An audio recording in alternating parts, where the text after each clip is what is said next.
Hey guys, what's up? I'm here to give you guys a recap on the new episode of Sword Art Online Alicization War of Underworld on episode 18 or episode 6 of Alicization War of Underworld Part 2 of SAO.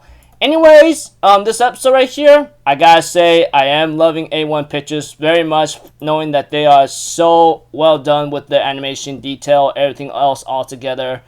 Man, I really miss the fact of how great they do their series when they put a lot of effort into it in terms of animation, art, and all that. I mean, I guess it's just me, but aside from that, I heard it was supposed to be a little bit longer of what happened in this episode. Some people say it was supposed to be a little 2 episodes longer, but at a certain point, I guess that they were trying to do it in a way that's like simple wrap up and nothing that too important. But a lot of people, or should I say some people commenting saying there were some missing pieces in this episode that was very important to this episode for our character. And you guys might be thinking, okay, what in heck are you even talking about? Well, I'll get to that just a moment, okay? Once I finish the recap, I'll talk about it, and then I'll give you guys my thoughts on it and what I think. Anyways, let's go. We have to it that Fasago, or should I say the Prince of Hell, is starting to do some damage, and he's trying to get Kirito to wake up saying, hello, you want to wake up? If you don't wake up, everybody here is going to die. And he ends up picking up a living being from the underworld, and he was about to cut him in half or kill him, Well, kill him is more of an appropriate term because you know how crazy this motherfucker is. Anyways, that aside, Asuna wants to stop him, but she can't seem to stand up. But all of a sudden, we have some memories of her having Yuki, the girl of Mother Rosario, that kind of thing. Ends up having to give her the power to stand, and Asuna clashes against him. And they end up going to a standstill where they end up talking to each other in a certain way, and Asuna's like, why the hell do you hate this guy so much? What did he ever done to you that made you want to do this to him? And the Prince of Hell, or Fasago, whatever his name is, says, I think you got it wrong. I actually love, enjoy, and adore him, because no matter how many times I break this guy, no matter how many times I tempted him, no matter how many times I tried to get him to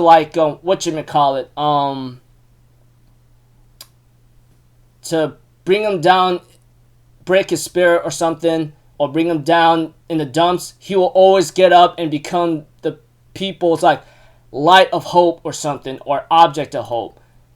But ever since he lost himself to being some kind of catatonic or comatose state, it got me really upset that it didn't happen when I wasn't around. And he ends up explaining that he knows how to he knows how the underworld works, He somehow uses the energies of the people that were slain, and uses it for his own purposes and able to actually give him the advantage. And says all the human players that you guys just slaughtered and killed, I'm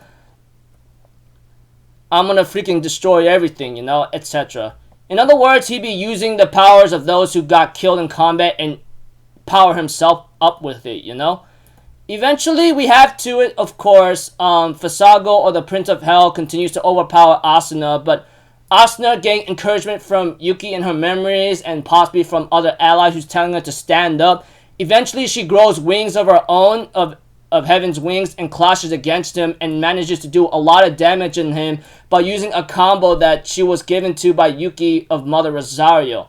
Or I think the combo attack that she used on the Prince of Hell, or Fasago, is Mother Rosario. I think that's the name. If I remember doing research on it many months ago or years ago, I don't know. But that combo she really did a big number on him. But unfortunately for her, he still is able to move, and he ends up using the power and aura he has in his body and in his character or something, and tells everyone to annihilate them, and they all become corrupted and start slaughtering and killing a lot of people.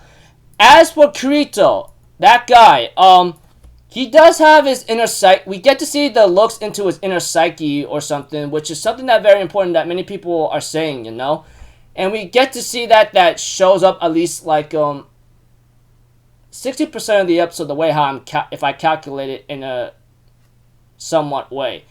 Because at the beginning of the episode, it shows him going home, and then later on, after the fight with Asuna and Fasago or the Prince of Hell, we get to see him going through some horrendous moments of his life, you know? Like in season 1 where Sachi died and the other crew died and the guy says, oh, you're a beater, you have no right to be with us. And then we get to see a scene from season 1 where he ends up defeating Sugo and stabbed him through the eye. And then in season 2, Gun Gale Online, you know, he ends up defeating the guy, which I go like, why are you having these nasty nightmares, man? I mean, you beat the guy in Gun Gale Online to stop him from going nuts or possibly doing any damage or something. Why do you feel guilty about that? I know I'm going crazy and so forth, and you guys might be thinking, hey man, when you're doing something that really crazy or something, etc., it's gonna hurt you. I mean, we do get to see him that he killed someone. He killed many people. I mean, he killed a lot of Laughing Coffin members. He even killed the guy from that's a freaking mole or a spy in the Knights of the Red Blood Oath in season 1. Yeah, I get it. I mean, once you kill someone in season 1, it shows like it's not some simple game anymore.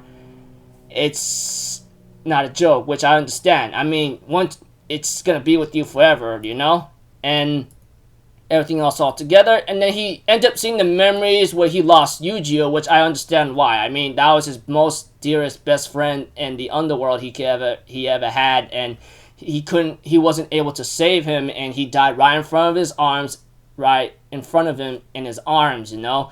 And Kirito, having enough of this, rips open his shirt, which I go like, gosh damn, A1 going all the way, bruh! And then like he ends up ripping open his chest, and then even though he sees the images of Shinon, Suguha, and Asuna, he can't seem to fight anymore, and he was about to rip out his own heart or something.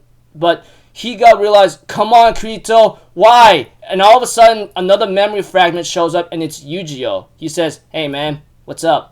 I'm just a memory that lives inside you. You gotta stand up, man. A lot of people are waiting for you. And we have to it with the connection of Asuna, Shinon, and Suguha. They encourage him like, hey, these memories, these bonds we have, even though we have to part ways or take different paths, we'll always be together. That memory will always stick with you, you know? And it will never leave you, you know, etc. And Kirito's like, is this really okay, Yu-Gi-Oh? Is it okay that I could like start walking again? Is this all good? And Yu-Gi-Oh's like, yeah, so many people are waiting for you, man. And later on, we have to it that with all chaos happening in the underworld right now, everyone's getting slaughtered and killed, which is really nasty. Prince of Hell is laughing up right now. Asuna is about to be killed, but all of a sudden, we see to it that Blue Rose Sword ends up being announced by Kirito, who's waking up, saying, enhanced armament, and he freezes up all the red players, and then like Fasago himself. But we have to it that Fasago breaks out of the ice and ends up trying to kill Asuna and the others. But we have to it that Kirito shows up and uses a barrier to protect them. His arm of his own that he lost ends up growing back, and he looks at Fasago or the Prince of Hell and gets ready to clash against him, you know. Everyone's so happy to see him. They all smile, go like, oh, about time, bruh. You freaking took so long. So effing long, you know, that kind of thing. And Asuna's like, welcome back, Kirito. And Kirito turns around and says, I'm back, Asuna. And then episode ends off there. I'm like, gosh dang, dude. Now that's what I'm talking about, bruh. And preview next episode, I believe is called Awakening. Well, that's the episode title, if anything. It's just called Awakening. And Kirito's voice just announces that title, you know? Guarantee, like, if this was put in a big room full of people, I can imagine all the screaming fans, like, saying, oh my gosh, they all clapping. I think I would have screamed, welcome back, bruh, etc. Heck, I would have, like, love to record that kind of reaction in a giant room full of people, man. I mean, that would have been slick. But that aside, let's get to the point what I said, like the first few minutes of my recap, etc.